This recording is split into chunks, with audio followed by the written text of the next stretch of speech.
Welcome to Personal Threads, the podcast that celebrates all of one's various life chapters through the lens of how we have dressed up over the years.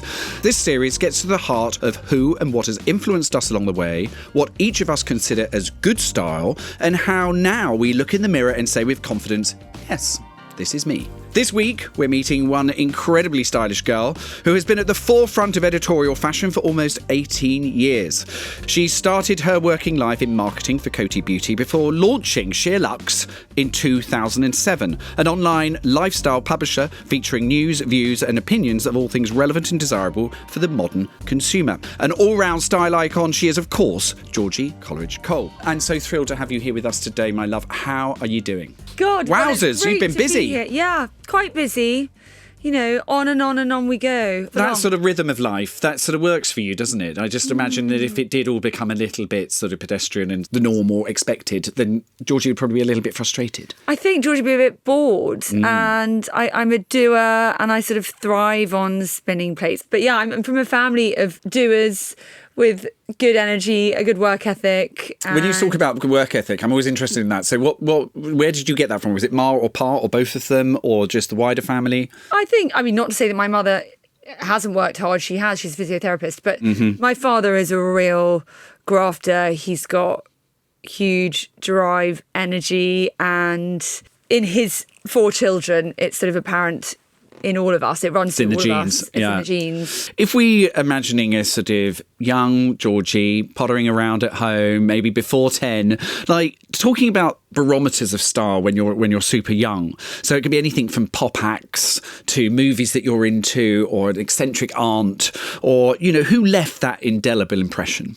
Oh, Julia Roberts in Pretty Woman. Oh, Does yes. that count? I mean, you asked for movies.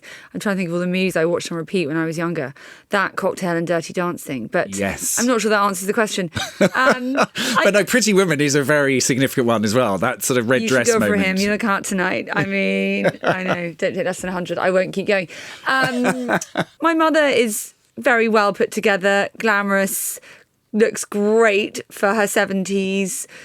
More often than not seen in a pink cardigan and pearls with her hair done and her face done. She always did and still has her bath, changes for supper every night. Does she really? Yeah. Changes for supper? Every night. That's classy. But not into, you know, she lives in Wandsworth. She has a very normal life. She, you know, not in a sort of big grand way, just in that's how she was brought up. We always used to Do you change for supper?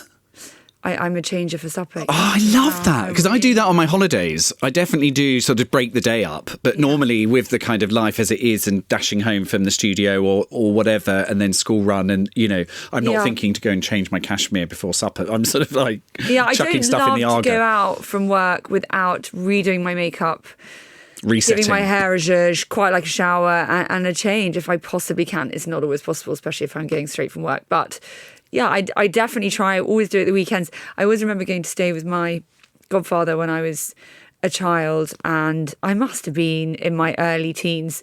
And his wife was quite horrified because I think I changed 3 times in one day. And she rang up my stepmother and said, "I'm a bit worried about Georgie. We're on the 3rd outfit, and it's only 7 o'clock." But I guess I've always taken pride in my appearance and that was even from a young age. Yeah, for sure. And where were you shopping? Where was the sort of you were a London girl? I was a London girl. I went to boarding school. We'd come to London for the weekend, spend many hours in Chelsea Market, silver slip dress, some questionable T-shirts with slogans.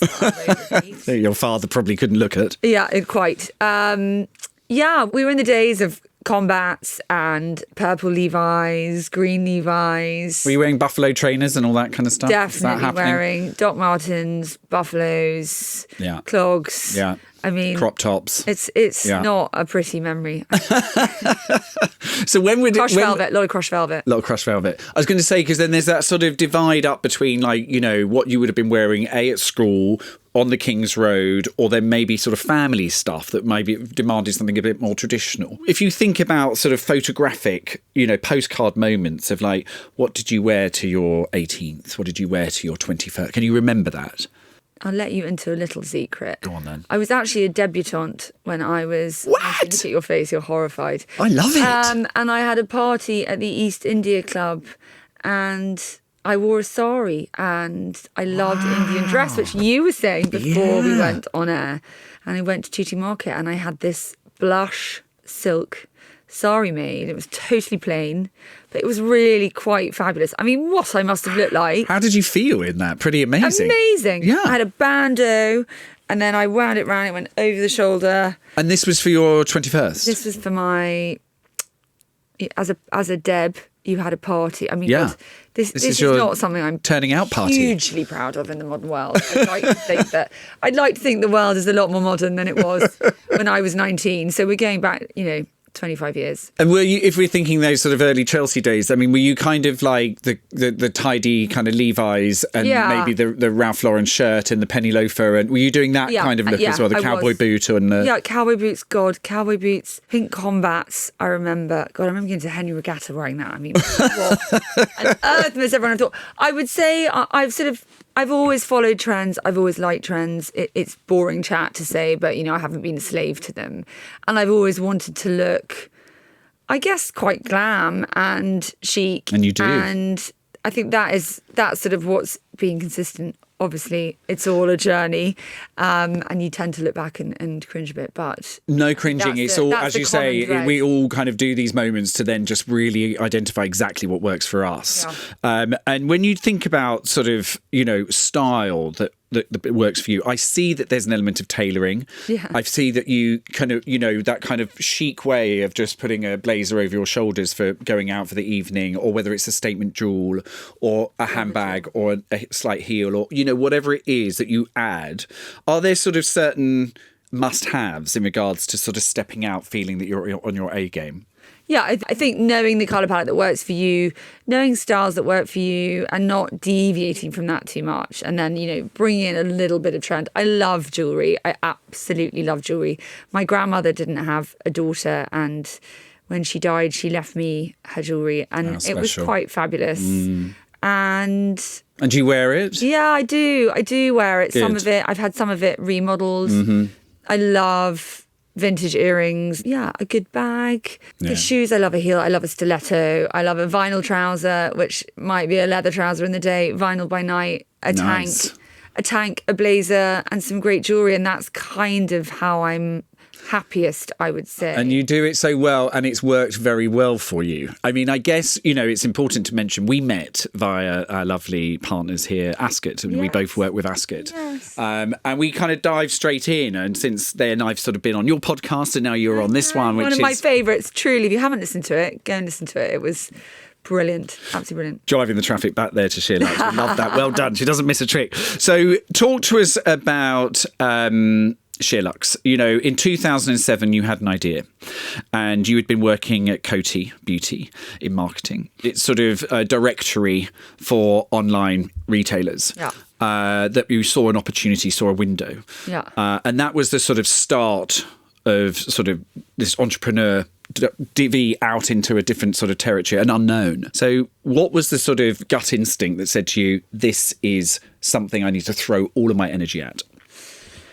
Well, as a teenager, I grew up in London. When I was bored and I had nothing to do, I'd go to, it was called Henny's then, and I'd go and rummage and until I could find the best things. And people would always say, where did you get that? I never find that stuff in H&M. So I suppose... But what was your process? Like, how are you finding these pieces? I was just sifting and taking the time to look. And I guess I knew what looked good for the money, I would say. And I think, at SheerLuxe, we were with Marks and Spencer's, we work with Cartier, but it's the eye and the edit that we bring to Marks and Spencer's to pull out the pieces that are the most stylish and commercial and are going to appeal to a wide audience. Decided to create a directory, we put it online, and content came along. How soon after did the content idea come along? Very early, because I knew that the directory live was one thing, but I needed to get people reading it and browsing it. So I started an email, and it was going to be daily, and everyone was like, whoa, that's too much. And for years, people said it's too much, it should be weekly. But I knew we just wouldn't make the money if we didn't have that frequency. So I started an email and gathered email addresses, and we needed content to go in that email, and we needed people to open that email and read that email every day. And to do that, it needed content. And so when you're thinking about, like, you know, specifically for personal threads, the sort of fashion narrative, you know, that obviously has evolved immensely. Like, it's such a different space to what it was 20 years ago. How would you feel like SheerLuxe sort of observation of the fashion industry has been? And who are your audience and what are they looking for when they come to SheerLuxe from a fashion perspective? I have to say that there was a feature in the Daily Mail newspaper, maybe 6 months into SheerLuxe. There was a PR company helping us at the time who managed to get us in there, and it was kind of, any PR is good PR at the time. Anyway, I looked at that picture the other day, and I'm wearing a blush sort of ruffled top. Wow. With a black cashmere sweater and a pair of jeans. And it's funny because I look very young and different, but equally I still look at that outfit and it's still pretty timeless and relevant today. So I think that's been the consistent thread that has run through SheerLuxe. Right. And actually we had a period where we produced a print supplement that we inserted into Sunday supplements at the weekend. Wow. There was it was like a little mini print edition of SheerLuxe. How amazing. It was really cool. We produced hundreds of thousands. We put them into Grazia, we put them into the Telegraph, into the Times, and we sold advertising in them to fund them. How brilliant. But Grazia then were like, hang on a minute. You're selling advertising to our brands for less. This is going to cannibalize our revenue. Da, da, da. Anyway, it was a useful activity. But we found those in the office the other day, and a lot of the product in there is still really relevant today. So I think that sort of timeless thread, yeah. not into trends. And not being a slave to them. You know, our mission is to entertain, inspire, educate in a very warm and it feels it, and way. it really doesn't feel like, you know, this is this exclusive club and you can't be a part of it unless you are dressed in this way. You know, it's got a sense of humour to it as well. Yeah. And there's sense that it is literally access all areas. Like, you literally document everything. Yeah, for us, we've never wanted to be on the cutting edge of fashion.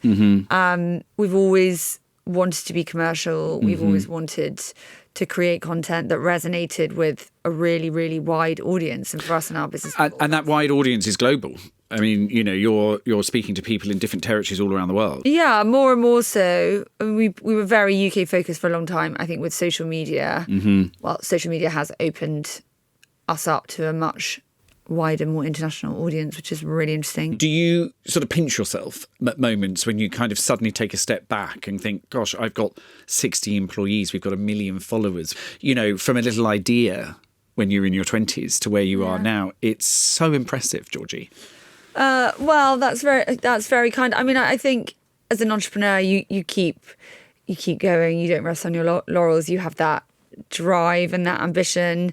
But equally, when we work with new brands and campaigns, that's really cool. And the excitement to connect all of that creativity and innovation and all those entrepreneurs and all that talent with an audience that wants to literally soak it up and respond to it is one of the most rewarding bits about the job. But we've really made really good inroads in the sort of luxury end of the spectrum. But we just ran a campaign with Sainsbury's for 2 clothing, and I mean, it looks like a Saint Laurent campaign. Wow. It's phenomenal. And see, it's that high and low thing that just sort of really works in a modern world. Yeah, you know, because it doesn't feel so exclusive then. Yeah, exactly. And also we have 650,000 subscribers and, you know, huge reach on socials. So the common theme is people wanting to live their best life and be informed. It's not price.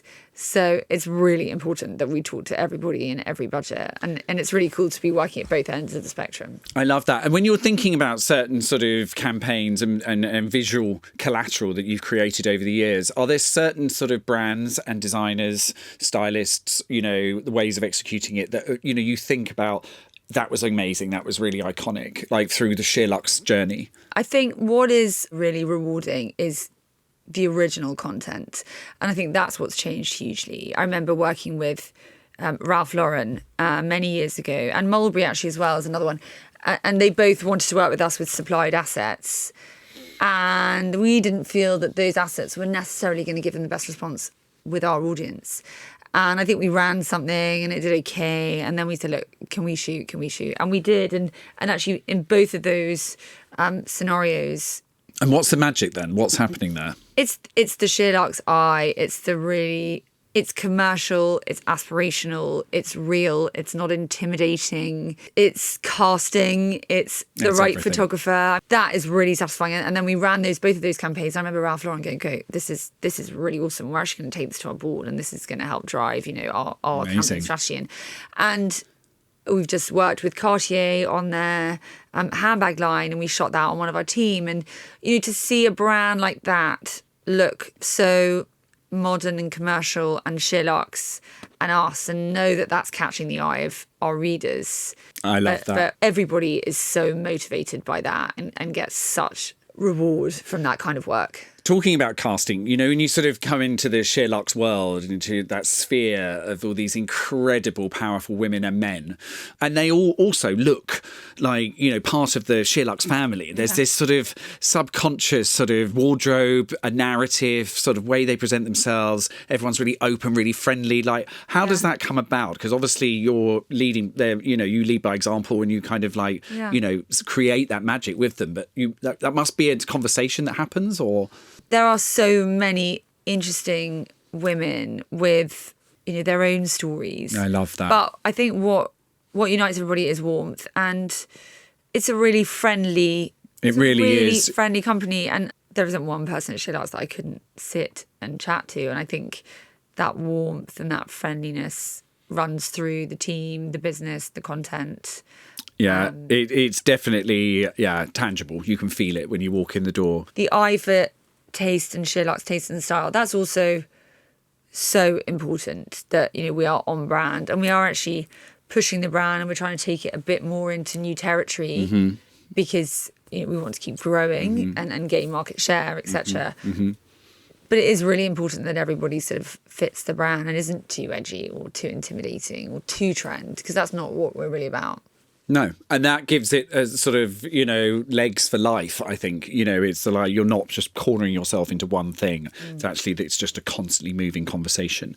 You're a mummy of 3 gorgeous children and 2 girls. Yeah. And what do they make of their stylish mum who's sort of rocking around the globe, just sort of stepping out and, has this profile, I guess. And obviously that doesn't just happen by accident. Like, you are daily thinking about how you're using fashion to present yourself in a work capacity. What do the girls and the boys make of that? The boy, he likes a pair of loafers and a chino and a nice shirt, simple.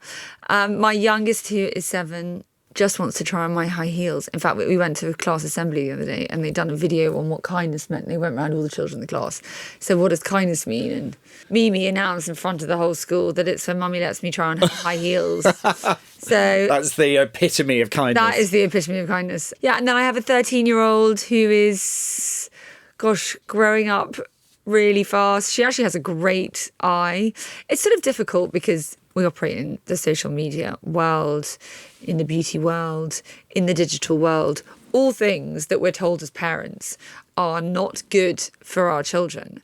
And so it's quite difficult. If I worked in conservation and I had a child that was desperate to follow suit and do what I did and, hang on my every word, then we would be embracing that wholeheartedly. When it's beauty, social media, interesting, fashion and digital, that's a sort of different scenario. So I've got to sort of navigate that. But are they kind of quietly interested in what SheerLuxe stands for? Yeah, very much, very much. And actually, my 13-year-old, who is 13, going on, as I said, she has a great eye.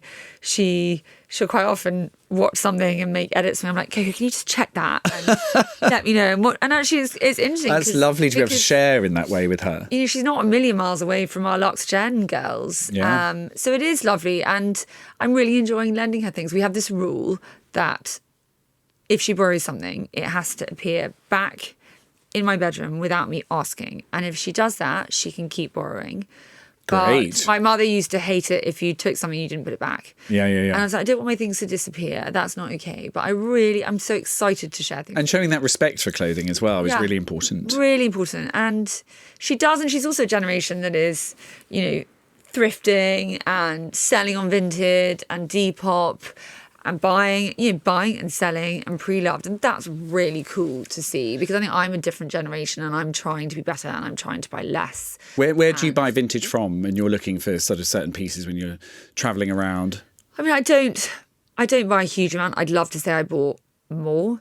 I'd love to say I had the time to really look, because where there's pre-loved, there tends to be a lot of volume. You know, it's back to the sort of rifling through a market, isn't it?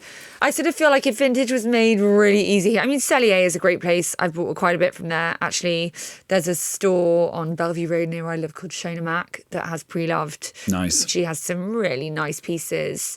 And quite a nice edit, so there's not too much to rifle through. Yeah. I did just spend some time in a new store called So Much Trouble, SMT, in Dubai, which is just this phenomenal edit. I mean, it looked a treasure trove of amazingness. Oh my God, it is. I mean, it was sort of a feast for the senses. I wanted it all, from his bags to jewellery. And they're all pre-loved designer pieces. Yeah, there's a few small brands in there as well. But Nice. the vast bulk. When we have the moment where we open the doors of your wardrobe or wardrobes, what are we seeing? Is it organised? Is it colour-coded? Is it kind of, usual suspects and then kind of a creative area, or like dressing up, evening, day wear? Like, how do you orchestrate that whole moment? Yeah, I've got a big wardrobe of sort of summer holiday stuff, dresses and a bit of colour and, a bit more colour in the summer. And then I tend to have, and then it's colour-coded, and I have a lot of blazers, a lot of grey blazers, a lot of cream blazers, a lot of black, quite a bit of leather, vinyl, and then sort of blouses, shirts, again colour-coded. Wow. Who helps you with all of this? That sounds... it's just so much easier to totally browse your wardrobe by colour. I have space, which helps. And it's how you know where everything is. Otherwise, I sound more anal than I am. I'm no David Beckham. I wouldn't say anything is like hung within an inch of its life. And any kind of quick tips when you're kind of getting ready? That kind of way of, I'm busy. I like the way you like to refresh and reset. I am really quick. In fact, I was with Maya, our head of marketing in Dubai the other day, and she's like, bloody hell, you do your makeup quickly. I was like, I mean, I might be quite vain, but I don't hang around.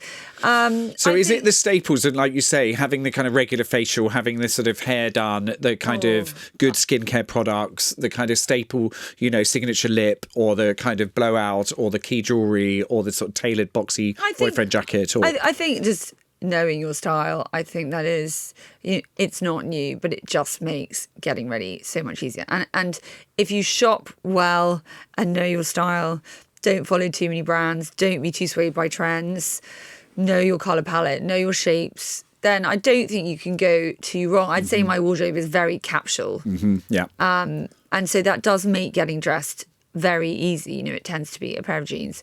How long does it take?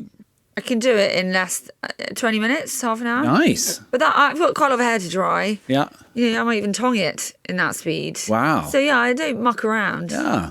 Perfect. No wonder she's got a full dance card. So Royal Ascot, obviously love all of the fashion that we've seen over the last 300 years of Royal Ascot. Is that what it is? Yeah. Oh. And when you think back to times that you have been attending and what you have felt is sort of the style that works for you for the races, what sort of stories can you share? What can you dial up? I actually went to school in Ascot, and my family have loved racing for many, many years. My father, my brothers, my husband are huge racing fans. Great.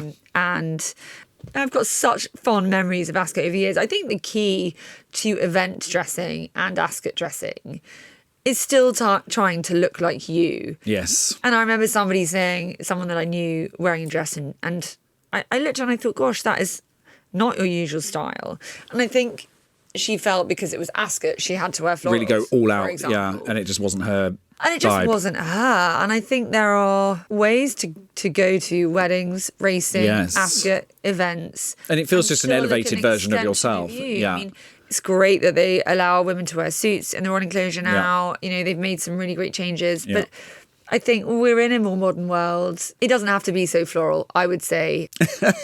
Says the edited queen herself. And millinery, talk to me about sort of how you... Obviously, we all love the races for that moment, just to really express ourselves with some fabulous millinery. I'm quite a hat person. Like I do really like a hat. And I used to, back in the day, when everyone wore a hat to a wedding. Sadly, it doesn't happen quite so much now. And they were quite an expense, but also just fabulous. And it's so British. And, a day at Ascot in a hat, And Pimm's and champagne is a really wonderful, wonderful thing. You know, it's so great with hats. You can sort of, you know, share them with friends and give them that moment, and or sort of upcycle them each year for just adding different pieces to them. And I think now with marketplaces, there are also some really affordable, independent, small hat designers. There are some great small brands out there doing really lovely things. I think if you look around, you go onto Etsy, there are loads of hat suppliers on Etsy. Menswear. How do you obviously, I think did you say 2019 to start featuring menswear on SheerLuxe? Oh, it's been a while. It's going really well, actually. SL Man, it's great. So talk to me about that. So, who is the SL Man? Gosh, we talk about different members of the team's husbands and that we need... I saw an edit where you brought the husbands in as well. Oh my God, that was one of the most fun shoots we've ever done. I think we had 4 or 5 husbands of SheerLuxe team members. Brilliant. Who were roped in for a shoot. But Brilliant. It was really wonderful. We did the behind the scenes content to go with it, and it was a great day. We always talk about, different characters within the team and their husbands. And we're like, we've got to talk to her husband and her husband. And they all bring something very different to the party. Yeah, some are more modern, some are more traditional. I think SL Man is really an extension of SheerLuxe in that it's commercial, it's stylish, it's a sort of chic man almost. It might be a guy in athleisure, it might be a guy in a pair of chinos and a nice loafer. And actually we have a great in-house model, a chap called Mayer, who you might have seen. Yeah. And he's worked with us for a long time now. And he's like a super cool Londoner. And he puts on a linen suit. And I'm like, you look amazing. And we've had him in black tie, white tie. But then we'll put him in something a bit cooler. And he rocks that as well. And I think it shows that, again, there's that common thread running through everything that we do. I really like the casting from the men's perspective as well, and sort of some of the stories where you've worked with sort of ex-criminals in the way of casting. Mayer is he's an ex-offender. Well, how did that start? Because Key for Life, is it? Yes. Sort of, I know those guys. You have done your research. Oh yes, of course, it's my job. Key for Life is a charity that we worked with for a number of years. We are now actually incubating a new charity called Inside Out. It's been a cause that I've been really interested in since I was 18. I actually thought of becoming a prison warden. Did you really? A training scheme, wow. Yeah. The reoffending statistics are huge, and a lot of it comes down to obviously prevention, but also employment.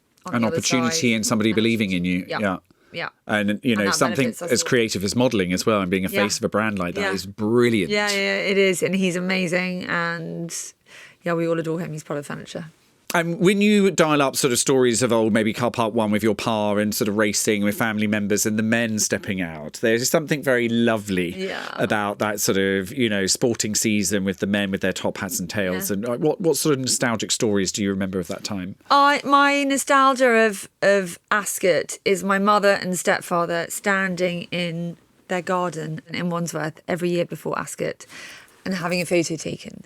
And I longed to go. And my stepfather would stand there looking very smart in his tails that he wore once a year to Ascot. And then I was finally at the age, I think I was 16 when I first went, that I could go too. And a great girlfriend of mine, her parents would go with my parents, and suddenly we were allowed to join. It was the biggest thing ever. But it's such a joy then you've ended up working with Ascot in this way. But they're a big part of your relationship. Yes. It's very cool. It's very cool. So some quick fire questions for you. Go for it. Okay, dirty martini or espresso martini? Neither. Lychee. I'm really sorry. Oh, lychee it is. Lychee. Sweet tooth. Madonna or Kylie? Madonna. Well done. So fancy pants food or just comfort food? Bit of both. Neither. Ah, go on then. When I'm at home, I'm quite healthy. Salads and fresh and comfort food. I don't think you tend to feel that good after it. No, you don't. So salads and sort of juicing and healthy food. Well, I'm not sure about juicing. Salads, yes. Sushi, yes. Yeah, lots of fresh fish. Chanel or Gucci? Can I say Saint Laurent? You just did. Okay, Negroni or alcohol-free spritz? I don't love a Negroni. It's too bitter. What's your go-to sort of cocktail of an evening out? Mezcal margarita. Oh, nice. Okay, so a mini skirt or split? I mean, I'm 43. The clock is ticking, but mini. Mini, brilliant. Okay, romantic getaway or a girls' trip? Can I say couples trip? Couples trip. Okay, so you go with another couple. Yeah. Love that. I know the answer to this. Silver or gold? Gold. Kate Moss or Bella Hadid? Kate Moss. Well done. Georgie, it's been such a delight to speak to you today, having the kind of journey through your style and how you hone your own individual look and the incredible success of SheerLuxe and how it feels like it is literally just the start. Your amazing team, and I am daily jumping onto SheerLuxe because it is just such a good fix. Darling, thank you so much. I really look forward to seeing you at Ascot. Thank you, me too, and we adore you. Thank you for having me. It's been such fun. Mwah.